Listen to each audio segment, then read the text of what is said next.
every success story you want in your life, it has to be you. Gwampuliriza. Kino nkibagamba with experience. Oboli wa NUP, oboli we FDC, oboli we NRM, oboli musiramu, oboli mukatoliki, oboli mu 7th day, enkyuka gye weetaaga mu bulamu bwo teri ajja gikuleetera gwe ino gyereetera. Kola omulimo gwonna oba mujjama oba gwa kivundu gukuwa akasente. Bayibuli egamba nti Katonda aliteeka omukono gwe ku mirimo gye. Si ku ssaala zo naye ku mirimo gyo. Mirimo gyo gy'okola. Bagamba ennaku zino okuva I think for the last 1 month and a half ne bakasa 9 nzuka 11 n'ekitundu. Wow. Si kuba nti sina kitanda. Twali mu kanivo twagivamu saa 9 gwa kiro. Ne ate nga nyina okere Masaka eggulu. Okiwe ndowooza. Joko sana. Yes. So enkyuka yonna gye mwetaaga mu bulamu bwammwe gwe ino gyetuusa ku tebakulimba. Muganda wange tebakulimba. Kero hasolinge funa emikwano egikwongerako value. Nze mbeera ku mukolo gw'omuntu oba nga yafiiriddwa oba mukolo gwa ssanyu ne mmanya nti ono ayina amaanyi. Ate ne mbeera ku mukolo ne nga nti awo naabulamu. Munoonye emikwano egibongerako. Oli bw'aba wa NUP nga ayina value gyakwongerako. Tekigana kumufuula mukwano gwo. Ekirala ebyobufuzi temubifuula makomera. Ebyobufuzi dembe ly'okuwagira NRM. No wa NUP ayina eddembe no we FDC no wa anti. Ne bwe mutuuka okuba nti omuntu awagira candidate omulala omulabanga mulabewo mbasaasidde. President Museveni ayina the official presidential jet. Gy'alinnya ng'agenda across the globe. Kyagulanyi talina nnyonyi ye naye alinnya business or first class. Bonna bakozesa ekisaawe ky'ennyonyi eki kimu Entebbe. Kati gwali eyo n'akakumbiko amazzi okyagakimira mu kidomola gw'osiga obukyayi. Ono we NRM oba owa NUP gw'owalana omwana we bw'anaazirika ekiro yajja okuyamba omutwala mu ddwaliro. Kino nkiddamu mmwe gye mwewalanire ebyobufuzi omwana we bw'anaazirika ekiro ku saa 8 ajja okuyamba omutwala mu ddwaliro either wa NRM oba wa NUP. So buli muntu alina eddembe ly'okuwagira kyayagala as long as tekibuzaako bantu mirembe. Yes, it's unbelievable nti next week litulonda. Kino nkibagamba mukuume eddembe. Lady eno tusasulwangako preachinga peace. Era bwe babeerayo mu isolo ya Uganda sinnaba kulaba sleep electoral commission ng'eno. Tonnaba kulaba. Sigirabanga. Tonnaba kulaba kakiiko kabyakulonda. Kebaf. Nga kano. Government ya Uganda allocating billions of shillings okola civic awareness. Njagala ombuli ejowulya civic awareness ku radio oba ku TV oba ebimotoka ebitambula okubulira abantu ti olonda bwoti. Abantu abasinga ku busungu bwe bayina ajja genda alonda omuntu omwe atasazeemu omulala ku kabaka koze eki kabaka fudde.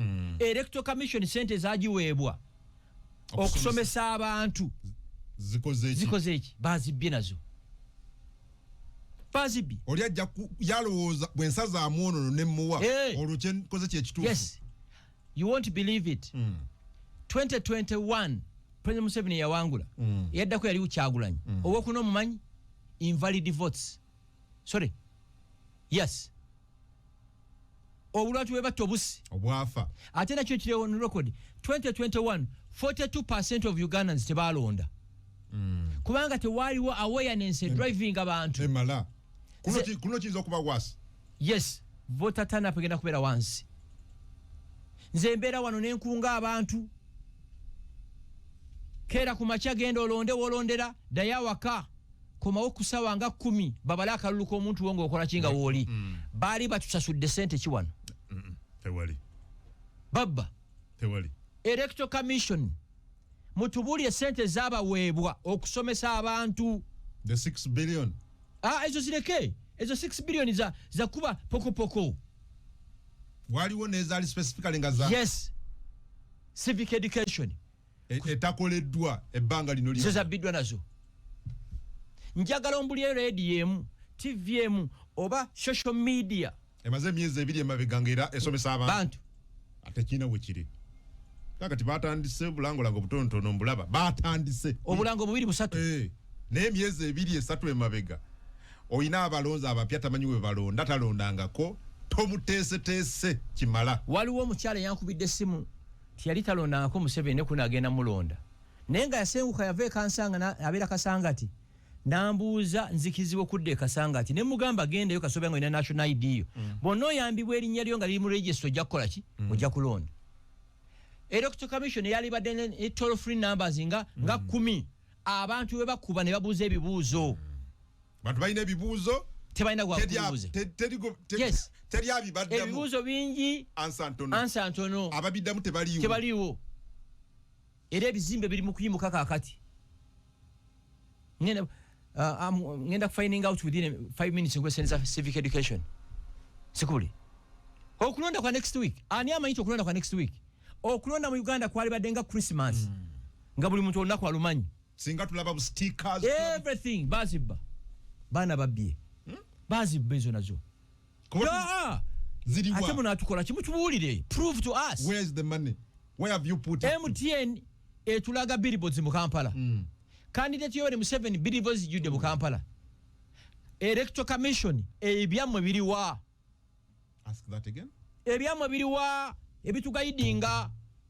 Billboards I can assure you. I think nze ntegedde na leero next week Thursday tulonda. Okitegedde kati. Wano nga nkyogera. Wali badde countdown. Ntibane ka week ejja. Buli radio yali badde kanti wasigadde ennaku 12 wasigadde bweziti. Kinyikire mu bantu. Yes. Bazibba. Ebipande babyesimbyo bingi nnyo okusinga message z'akakiiko k'ebyokulonda ku kalulu. Omubaka sorry omuntu atene bakufuuka mubaka ajjuza atya constituency ebipande nga isite bitaddeeyo. Tuli kuki? Baana babbye eggwanga lino. Bizimbe biri mu kusituka. Jesus. Katogezaako n'olamuza ekizimbe oba ennyumba. Go ngambi ti next week Thursday tulonda. Thursday 15th. Actually, radio for mukole random sampling on the streets of Kampala. Mulaba abantu amanyi tulonda next week on Thursday. Tebachimanyi ba aka January nga 10 next week. Bazi meketa. Negwanga. Butunda mukalango ngenda kubira research assistant wange. Ambuye senza. Zine zamu zino PR bichebe bindala. What was the civic education? Civic education. Ochiwe ndoze. Nkugambye 4% mukalu obulwali invalid. Tiwali wa awareness. Tiwali. And nobody's concerned.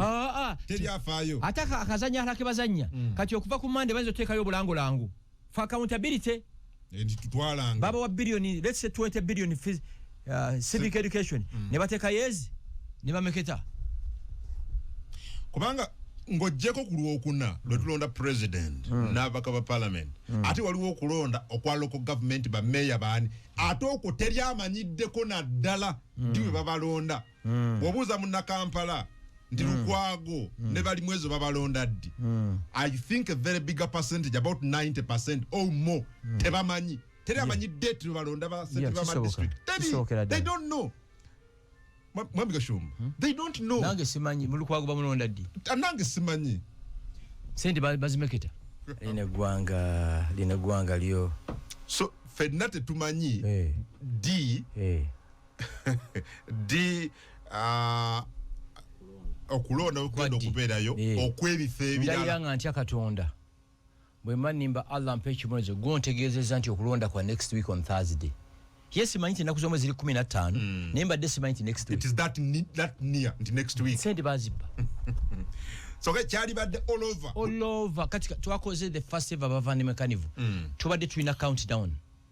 Mutambu I've seen ads, I've seen. You won't believe it. Tulanze kaniveno in only 2 weeks. Yes. But everywhere. You've been everywhere. You get it? Kaniva akantu akatone nnyo. Because we have the best brains. And the will. Teri kintu kyenkana will. Okwagala. Kino kikola ne passion. Bano tebakiina. Ngenda kubuli wano shortly. Center Civic Education. Mundageyo TV oba radio. Kale radio 40 mujagala. Tugambe. Mundagenji radio gundi. Tibi bebiva ku macha. owulira bebalanga ebivulu wano ne bakuba ekikuvulu nekikutama nakyo bwe kyali badde n'okusingawo kuba kino kijja once in 5 years. Imagine once in 5 years. Ate bannange gavumenti bunenya ya bwerere yo sente bayaziwaayo naye nga abakakiiko be balina obuzibu ate baki ekyo sina buzibu tebalina the will to serve balina the will to steal. Waliwo omuntu omu yaŋŋambye nti okumanya obubbi obuli wano omuntu bamuwa miliyoni 100 nga tali willing na miliyoni 10 zizaayo zibeere felt on the ground zonna nazitikka zonna nazirya kubanga obuuza kibuuzo kiri very fundamental mutulage what has it done billboard zammwe ziriwa ez'amakampuni ageera nga ziri all over ate zino eza exercise ebeeramu omulundi ogw'omu mwaka abantu babaditaminingira abakulembeze baabwe in 5 years tuganti abaguddeko obugwi balina enkola gye bafuna bu agencies obuli fake bafunako agency let's say civic education wa billion 2 ne bagamba mukozeseeko 2.18 make sure that the tuzimala that's it kati gwe kungu gashumba bwotwalayo patriotism tebakuwa you don't belong to them. It's a collection of vampires, hyenas. So katugenda mukinga abalonzi tebateekateekeddwa kimala. They're not empowered with information. Nange kyembuuza. Njagala ondage ebirango ku TV zino zonna, radio, social media. Social media has taken over Uganda. Bati mukimanyi? Social media has taken over. They are not there. Nze nyina TV yange nyina TV mu kisenge. Noze genda myaka 2 sigiraba. N'ebintu byonna mbijja kuki ku social media so awo bandi badde bateekawo nnyisira nayo terisente tewali njagala ondagayo ku social media nowhere not at all not anywhere not anywhere tekina we kiri kyekyo okay good mukulikeeyo mu Carnival oba tunaba kujja no njogeddeko briefly I think it was a success. I saw thousands of people abazze mu bungi nnyo kubeera part of the Bavandimwe Carnival analabya abayimbi baroso nalabye ne commitment yamwe gye mwakoze okuwagira President Museveni kakati waliwo n'embizi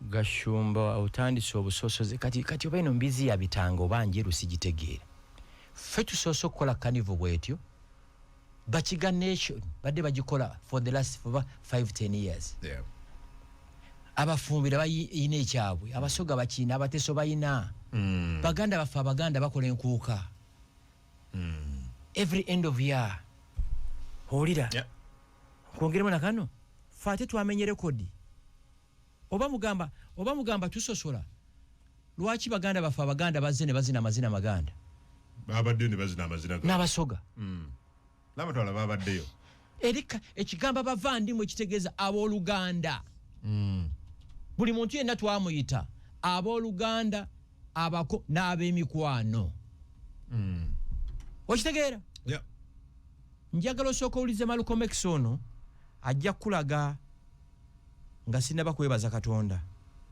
omanyi kungu Katonda atutaddeko emikono gye nze nyina n'ebintu byendaba Katonda ayagala kumwebaza yakoze ki mwindako ate yakoze ulira olw'obulamu ulira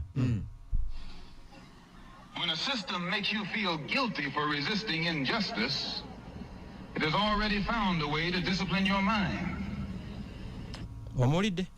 Oyani, Malcolm X. When a system makes you feel guilty for resisting injustice, it has already found a way to discipline your mind. Kakati. Tuli banna Uganda 10 ku 10. Nzalibwa Vira Maria, tata wange yazalibwa Vira Maria, bajjajja bange bonna bali mu Vira Maria gye baazikibwa. Era nange Allah lwali salawo nti annonye buli bu malaika mumuyita mutya Kalumauti engalabi yamu yagiteeka Vira Maria. There is no place I call a home apart from Uganda. Tewali kifo kyenjagalanga Uganda. Kungu okimanyi nze naawe okubonaabona abantu baffe kubadde bayitamu nga bafuna national IDs ne passports ng'omusango gwe bazza endabika yaabwe n'amannya gaabwe tewali kitongole mu Uganda ekikwata ku lwanya ddembe ly'obuntu gye tutagenzeemu twasamoningibwako ne EC no sorry UCC mbwe bigambo twayogera byali by'amaanyi nimbagamba call bwe babye nayogedde by'amaanyi am willing to serve a jail sentence bwe kinanunula abantu baffe ensonga President Museveni yali tagitegeeranga obuwanvu bwagirimu issuing executive order egayidinga ani Munnayuganda nagamba obuyinza okusala wani Munnayuganda si bwa banene ba Electoral Commission si bwa banene ba Minister of Internal Affairs nira nagamba kungu bamuzaala Mubende kungu abayagala ekiwandiiko kyonna kungu addeyo Mubende LC1 LC3 Giso RDC kasita bakakasa nga bakuba ebiwandiiko ebyo era nkugambye nti ekyo kyaggwa abantu national IDs ne passports bawa ebizibu tebikyaliwo yes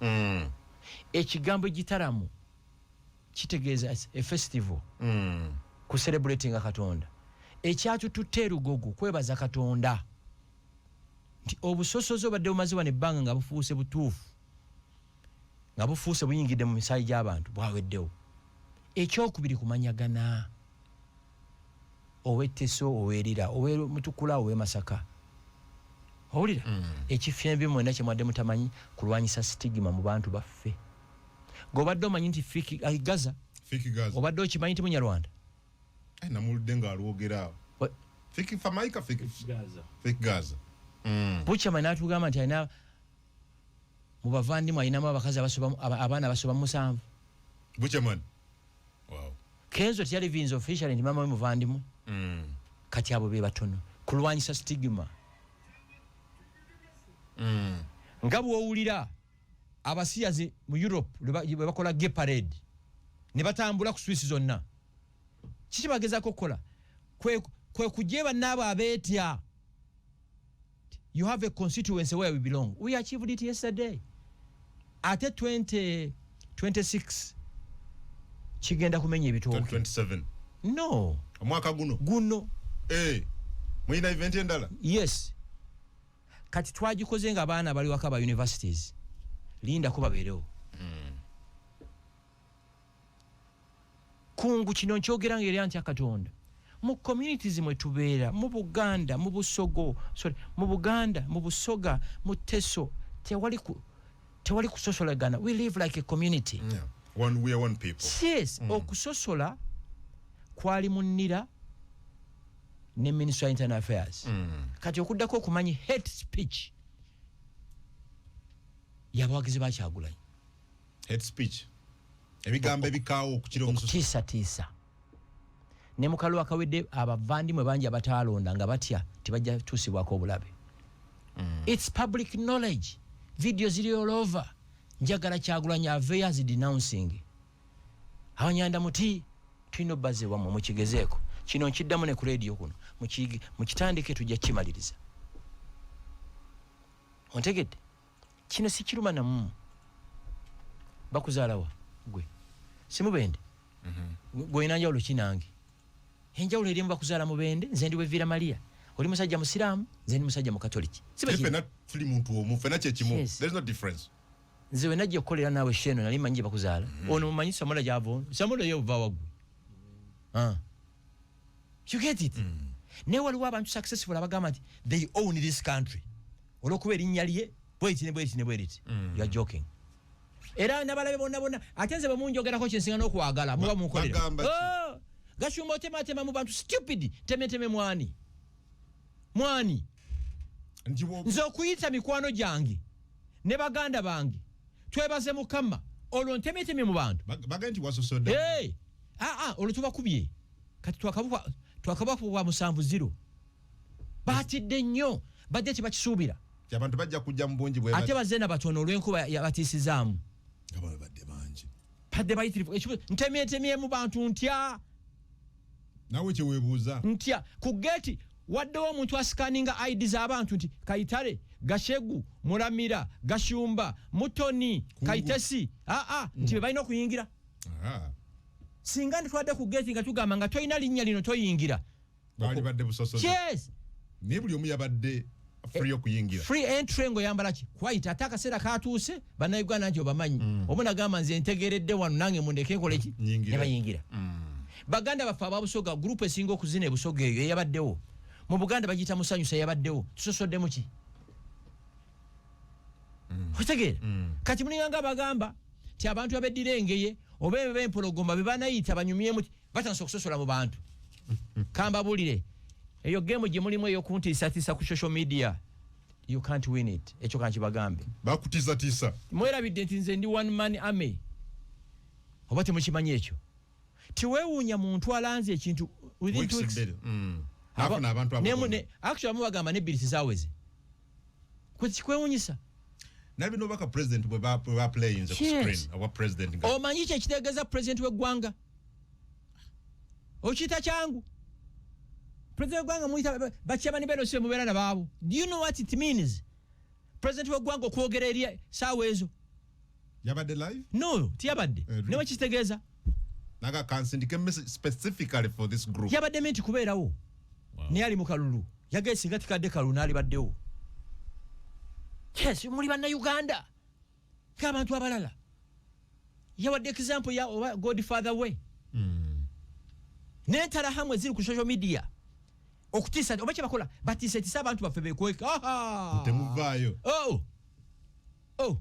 so event yayambyeko abanyarwanda oba abavandimwe okufuna sense of belonging yes ng'abasiyazi mu Europe bakola gay parade ng'akazanyo kali kamu batambule ku streets n'omusiyazi abadde yeekweka nga atya okuswala akola ki avaayo agumira ku banne omanyi amasimu genda afunye eggulo abantu abaneebaza gashumba weebale Jesus we are Ugandans ate mwekambala bali ku social media tewali insult gye mujja kukozesa ejja tujja mu Uganda mu ntwalawo kubeera toyina wakawalala okujja ku Uganda siyina wadde Rwanda I love Rwanda I love President Kagame but I'm not a Rwandan kyovula baganda bafa abamonita mpamawuli ago bakoze ensobi nange era mbikuddewo yala kubuuza wano amawulire gaalira ga Daily Monitor page eyabirimu apuliriza osobola okugenda n'obikkula balaga ebyabaddewo olunaku olw'omukaaga naye omutwe ne caption gye batadde ku bifaananyi ntisizaamu omutwe wano gugamba Rwandans in Uganda gather in celebration. Kati okubeera bibiri. Ngeyawanise story eyo yagikoze out of ignorance. Obanga kikoze nga kiri deliberate. They calls you Rwandans. We are not Rwandans. Omutwe guguno gweno wabadde bi caption yo kane omutwe tonagula. Omutwe guguno. Holiya. Wabadde bi kiri wansi ku caption. But omutwe guguno. Olira. Kati ono ba monitor yani yagawandise ye Isaac Sejombwe.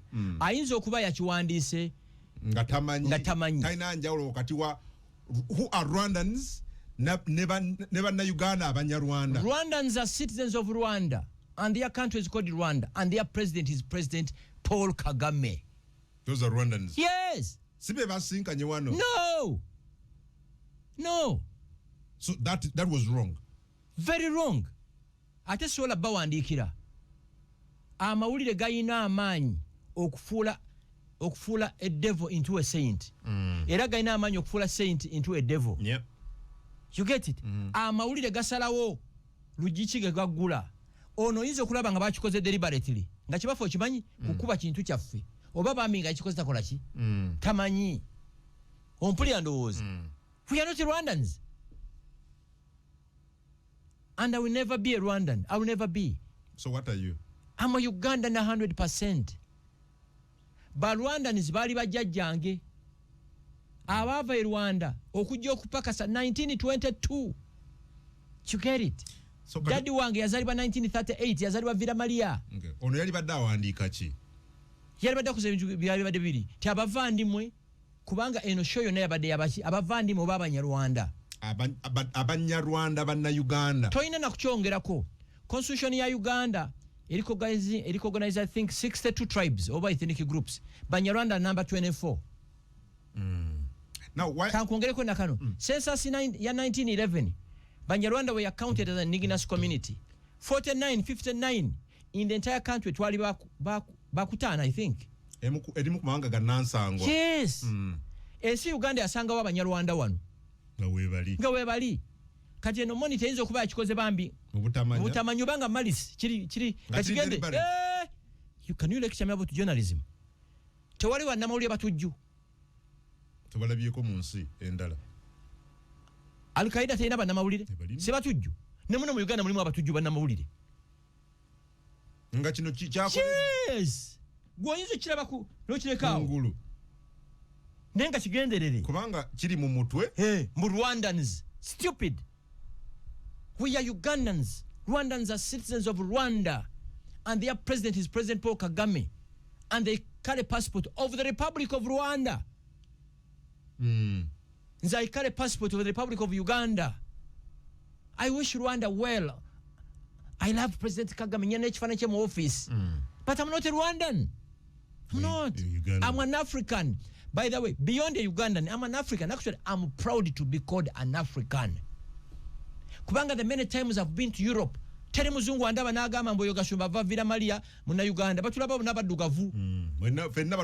Batulaba ngenswera. These are blacks. Obensiri tibawulana enswera nkazi obansajja. Blacks from Africa. Abamu bali so naive to the extent no kubuza nti watuuko otya wano. Alabe nchimeri. Nasoko genda mu America ali 1998 I think. Muzungu yambuza wazotya wano. You mean that they are planes in Africa? You get it? Kati mwabera bira mawanga gamu wano niwefula ab'ekitalo bwe tubeera Europe oba America abazungu batulaba kimu you are blacks from Africa tebakula maganto ne yava Ghana ono Kenya ono Tanzania ono Rwanda mwenna muli baddugavu and their mind we don't count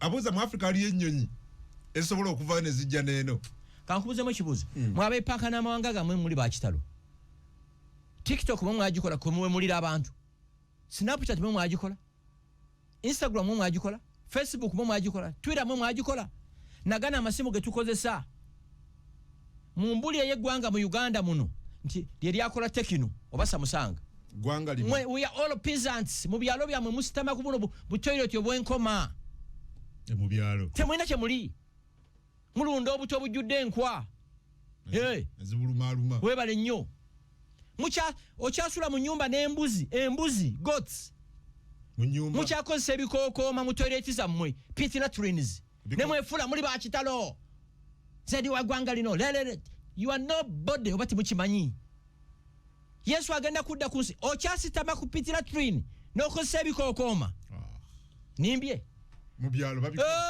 waliwo ne gye nali eyo nga beebaza RDC mbw abawadde emyezi 6 basime toilets. Can you imagine? Nemufula betalolele simanya fetula gwa muli bagwa kiche mwali mukoze ku nsi kuno.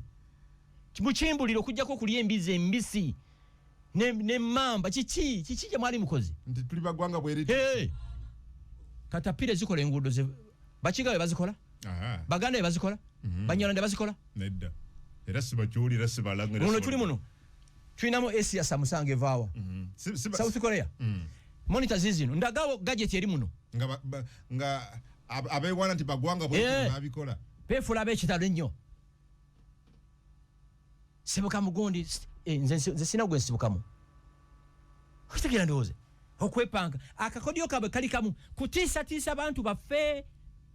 Abantu baffe mbasabanga ennaku z'omwezi 15 mulonde Yoweri Kaguta Museveni. Subaru yagekoze eki gy'obadde oyogera ku kati mwepanka n'amawanga gamu eyo Subaru gy'ovuga okimanyi nti omujapani agiswitchingira off awo. Let me give an example. Waliwo obazali Samsung S7 nagigula Dubai eyo bali bakagiro nkyengano z'ennaku nga 3. Ne bakizuula nti simu ezalina obuzibu ku lyanda ng'eryanda likyamuka era ne bazibaninga ku nnyonyi nga tokkizibwa kulinnya nnyonyi ng'ogiyina. Ne bampereza message nti njitwali to the nearest Samsung authorized dealer. Achuse. Bampe mu sente. Nga bumanyi stubbornness n'engana. Ne baddamu ne bampe za email. They even called me. If the mere fact nti baswadde okufuna enamba yange esimu meaning manufacturer ali South Korea oba ensi yonna. Alina access. Yes. Ku simu yo ne by'okola byonna. Ulira. Ne baje reducing nga bwe charging ekoma mu 80. Bandagako. Ne wate uwichi nga charging ekoma mu 60. Nga tesobola kujjula. Olwaddako ng'ekoma aga nagitwala 10. Ogitwala mu authorized dealer era mpa sente. So Subaru yange oli asobola okuyimira Japan n'agamba sebo tova ku radio fokat.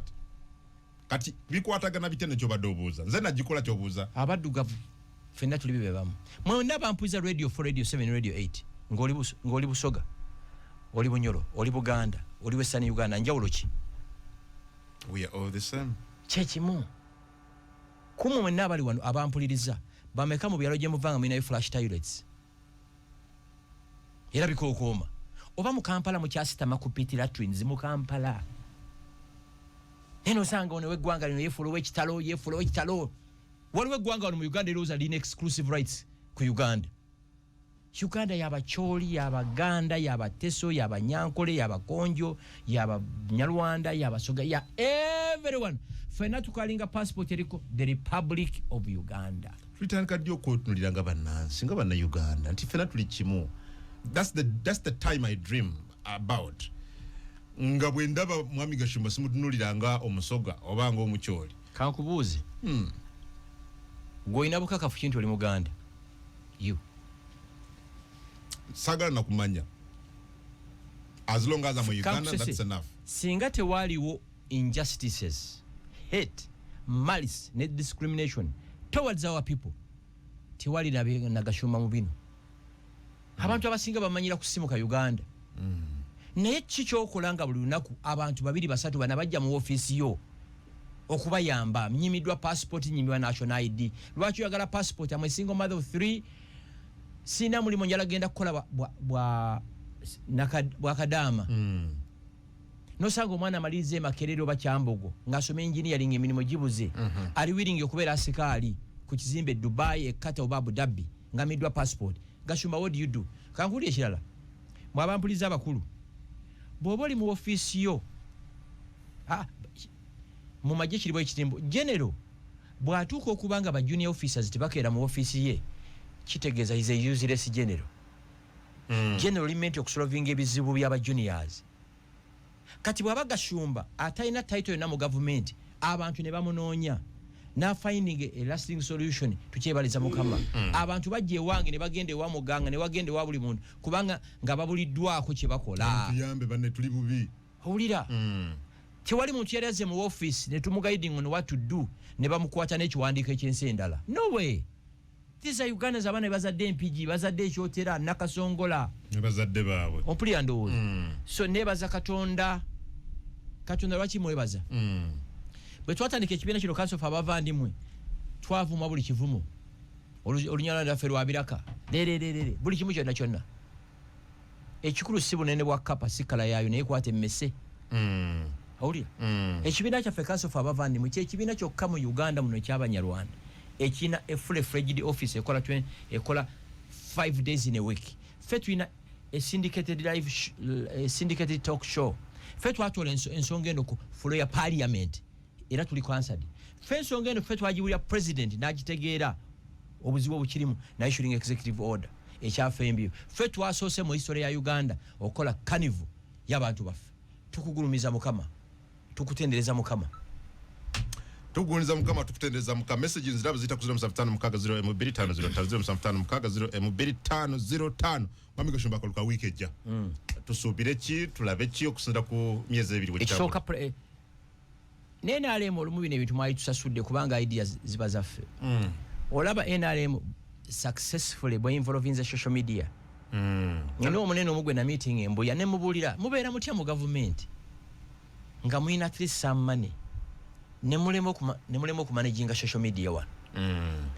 kubanga tosuubira nti bajja kusala ku internet really tekiriyo are you sure Mr. Gashumba? I don't see it happening mbuze lwaki abantu abasinga 98% abali ku TikTok bagikozesa positively to empower themselves to transform their lives ka percentage nga akamu akali poisoners bano balina okukakawunta attackinga abaliwa bano the 90 kwagwa omubazi omukanisi omuzimbi nga buli kyokola kyonna ekyamaguzi kyo okitundira ku TikTok kikakatako okulwana nti edduuka lino lebayita TikTok oba application gye bayita TikTok tegibwako 2021 wali wano internet bagijjako 20 ngamba yes ojjukire kyali ku social media ne kati okiraba kiki ekibaddewo ekyenjawulo government yategeera neggulo nabye president a meeting aba tiktokers ne ba youtubers chat with Jaja era idea abadde nnungi nnyo okubasinkana Yoweri Museveni alina ekirabo kiri kimu Katonda kye yamuwa talina kya underestimating talina kya nyooma tolaba nti yabadde nabo kati alina bye yapiikinzeemu alina bye yapiikinze bwe babadde bangambe yababuuza what are you influencing Again, you say you're calling yourself influencers. What are you influencing? Otegeera kati abo bonna abavuddeyo chances ziri 9 nati bagenda gukubanga baguza wa Yoweri. Really? Yeah. Bakasuku bani abo nalabya ba YouTube babanji nnyo ne ba TikTokers bayitiri. Kati mulaba kyemba gamba mu ba TikTokers no meeting a president nga TikTok ya account yo nerinya siritegerekeka. Ompulira ndo. Nenga kyemmanyi byabatambulidde bulungi tubayoza. President gajja kuddamu abayite nga bamaze okulayira abasiime. Kini Kalisa CEO wa Next Media, he's on record okugamba social media efuukidde media houses obuzibu.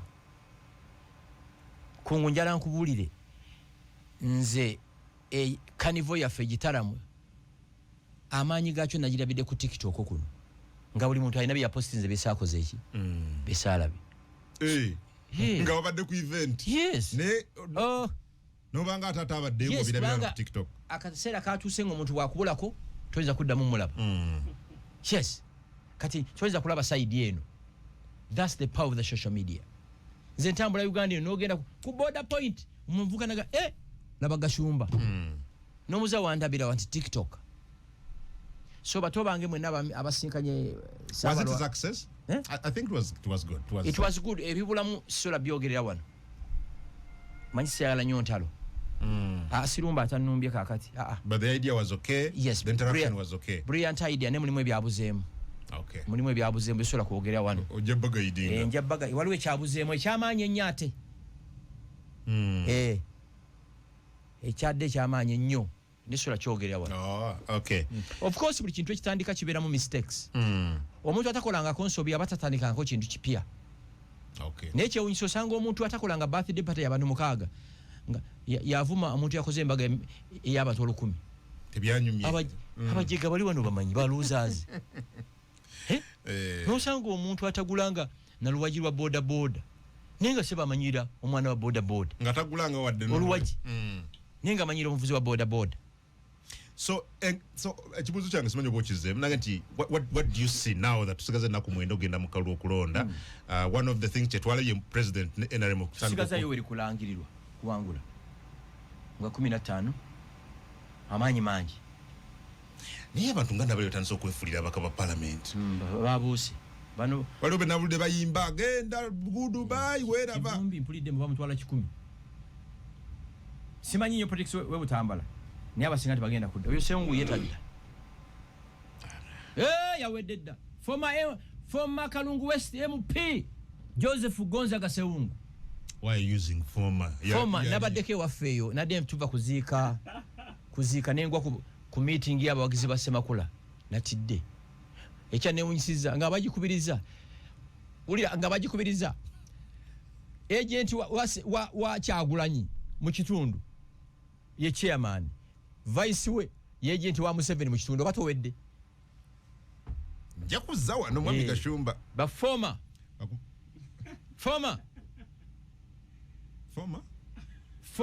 Kalungu West MP Gonzaga Sewungu sema kula juu mulo abe Kalungu mulonde sawa ngaluze bwerete ekigambo ti okunonda kiyamba gwe abe Kalungu okulonda sema kiyamba ffe bannakalungu nkiddamu bannakalungu okulonda sema kiyamba ffe kubanga atulaze omutima omugabi amalwaliro agayambye amakaleziya emizikiti amakanisa omukazi bw'aba kuzaalidde abalongo nga mukyadeetinga olwo bw'omukuba embaga akuzaalira bana oba akoze bino atane bafuuka mubaka bana afuuka omubaka atulabyeko former MP Kalungu West Joseph Gonzaga Sewungu oyawedde dda ate n'okusesa kigambo former ekyo nga 13 gyendi Kalungu lwe lukuŋŋaana lwengenda okusooka okubeeramu bukyambadde ku nsi sibeerangako mu lukuŋŋaana lw'e Kalungu ogenda kulungiza Sema Kalulu yes ng'okoza kino ekigambo former former sema jju gwe omwana oli atabudde Kalungu n'abantu abali batakwatagana kati bakwatagana olwa Sema tukooye twagala nkulaakulana okiyisa otya okulonda Sema kiyamba ffe bannakalungu kati n'okusesa ki gwe campaigningira simulabanga nako naye no Sewungu w'amaanyi mugenda empola musajja w'amaanyi nnyo mu Kalungu ndowooza w'amaanyi muguli embizi njagala zizanyira mu kyuma kyange. Okay. Thank you very much for supporting the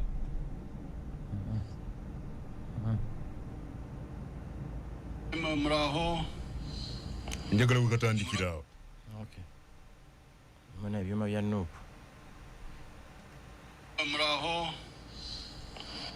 Murakomeye. Imbaramsya. Thank you very much for supporting the NRM and for supporting my candidature. I'm glad you are happy that I solved the harassment and the injustice which you are facing, mainly from the bureaucrats and the political opportunists. I want all of you to know, and everybody else to know, that our strategic line on citizenship, our long-term view, is that we always aim for the citizenship of East Africa. With our elders, Mwalimu Nyerere, and others who are working for the political opportunists. I want all of you to know, and everybody else to know, that our strategic line on citizenship, our long-term view, is that we always aim for the citizenship of East Africa. With our elders, Mwalimu Nyerere, and others who are working for the integration of the East Africa, of the formation of the East African Federation. We have never given that one up. That is the citizenship, the ultimate citizenship that we aspire for, to be citizens of the East African Federation. Therefore, this citizenship of Uganda and all this is like transitional, because that's what we inherited. We inherited Uganda as a former British colony, and we operate according to its laws. Now, when we had a chance to make the laws, we made sure that Africans coming from neighboring countries and other parts of Africa, even other people from other parts of the world, have opportunity to be citizens.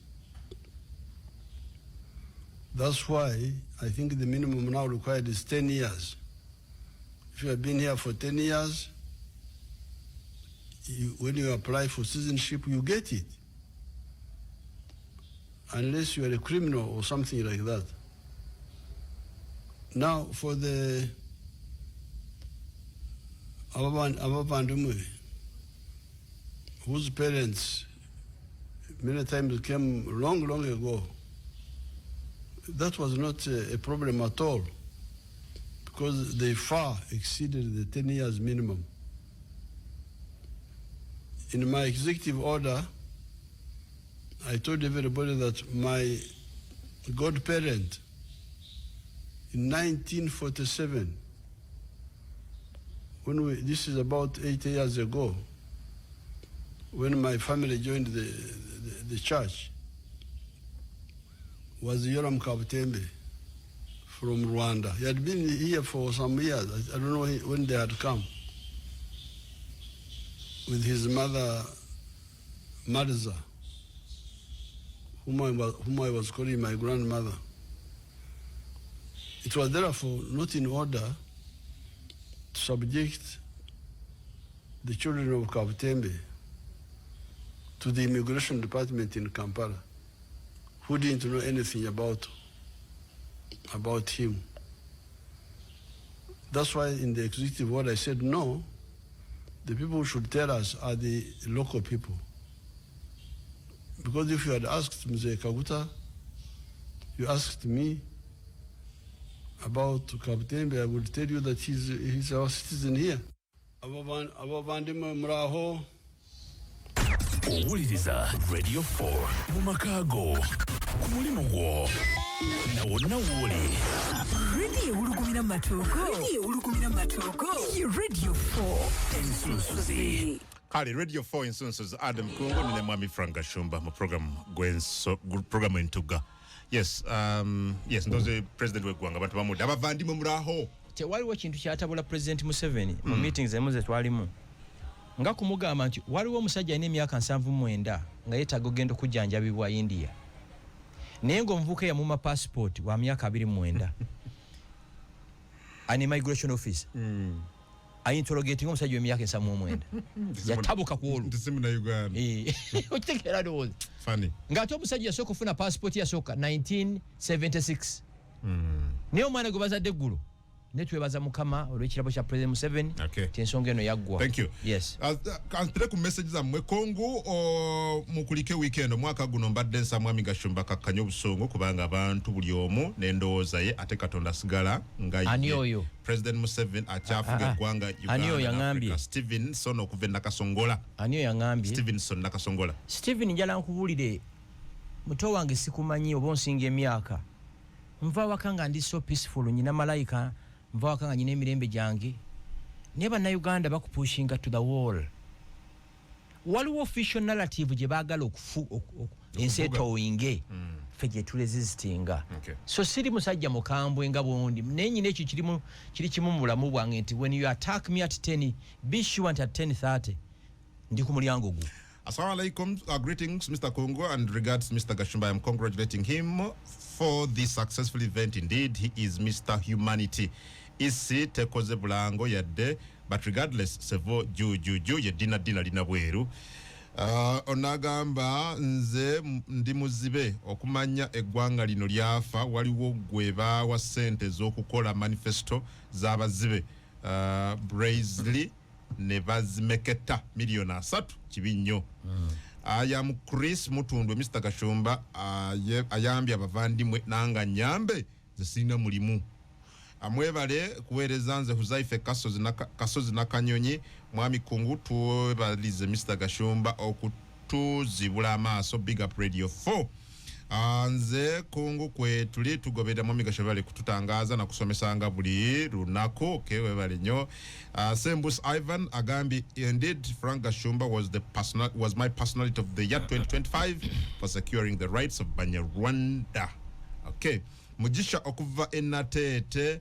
Good morning Kungu ne Gashumba mwebali kuweereza tuzamtora Yoweri nange simanyi bameya oba baddi enguziri kuno bannange. Actually bangambye nti mu isi ina department namba jita voter education kusomesa abantu bya kulonda. Okay. Ne mubirabawa sina wembira naye nebaza akantu walo mukisa guno nebaza buli muntu yenna eyabadde mu nteekateeka za the first ever bavandimwe carnival. Nebaza mwe n'abakulembeze ba council of abavandimwe.